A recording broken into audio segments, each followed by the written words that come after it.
Cake అంటే చేయడం నాకు చాలా ఇష్టము. ఇంకా పిల్లలకి వీక్లీలో ఖచ్చితంగా ఇంట్లో కేక్ ఉండాలనమాట. కోసమని ఒక్కొక్కసారి ఒక్కొక్క విధంగా కేక్ చేస్తాననమాట. ఎందుకంటే ఇలా కేక్ చేస్తే పిల్లలకి చాలా బాగా నచ్చుతుంది. అది కూడా మనం ఇంట్లో చేసి పెడితే ఇంకా హెల్తీ కూడా. సో ఇప్పుడు నేను ఫ్రూట్స్తో చేస్తున్నాను. ఇది వచ్చేసి ఆరెంజ్, అలాగే మొత్తం అంటే పచ్చిగా ఉన్నాయి. వాటితోటి ఇది కొంచెం పుల్లగా ఫ్లేవర్ బాగుంటుందని చేస్తున్నాను.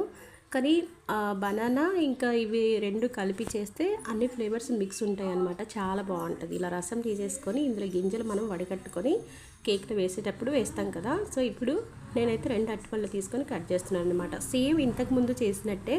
అంటే మొన్న వీడియో పెట్టాను కేక్ వచ్చేసి, అంటే అందులో దానిమ్మకాయ గింజలు ప్లస్ అలాగే ఆరెంజ్ వేసి కలిపి చేశాను కదా. ఈసారి అరటిపండుతో చేస్తున్నాను. ఇంతకుముందు అరటిపండు ఇంకా రెడీ చేశాను కదా. ఇది వచ్చేసి దీంట్లో మనం కొంచెం చాక్లెట్ ఫ్లేవర్ వేస్తాం అనమాట.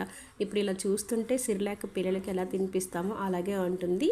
అలాగే పిల్లలకి మిక్సీ పట్టేసి కూడా ఇచ్చినా కూడా, చిన్న పిల్లలకి 1 ఇయర్ పిల్లలకి అలా చేసి పెట్టినా కూడా బాగుంటుంది అనమాట. తొందరగా అరుగుతుంది. సో ఇప్పుడు మనం ఎప్పటిలాగానే 2 గిన్నెలు, అంటే నేను మైదా పిండి వేసాను ఇందులో. ఇంకా కొంచెం చాక్లెట్ పౌడర్ వేస్తున్నాను. ఇంకా కొంచెం వంట సోడా, బేకింగ్ సోడా అన్నీ కొంచెం కొలతలతోటి తీసుకోవాలి. కేక్ చేయడం అలవాటు వచ్చింది అనుకోండి ఒకసారి, ఇంకెప్పుడు కేకులు చేయాలని అనిపిస్తుంది అనమాట.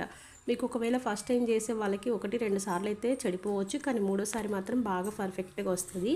తప్పకుండా ట్రై చేసి పిల్లల కోసం, మన పిల్లలే కదా, ఇంట్లో చేసి పెడుతుండండి. అప్పుడప్పుడు బయట ఫుడ్కి అలవాటు కాకుండా ఇలా చేస్తూ ఉంటే వాళ్ళు తింటారనమాట. చాక్లెట్ పౌడర్ అన్నీ వేసి కలుపుకున్న తర్వాత మనం ముందుగా రసం చేసి పెట్టాం కదా, తీసి కట్ చేసి ఆరెంజ్వి, అది కూడా కలిపేసుకొని ఇందులో మొత్తం ముందుగానే మన స్టవ్ని అయితే వేడి చేసి పెట్టుకున్నాను నేను బర్తన్లో, అంటే సిల్వర్ దాంట్లో.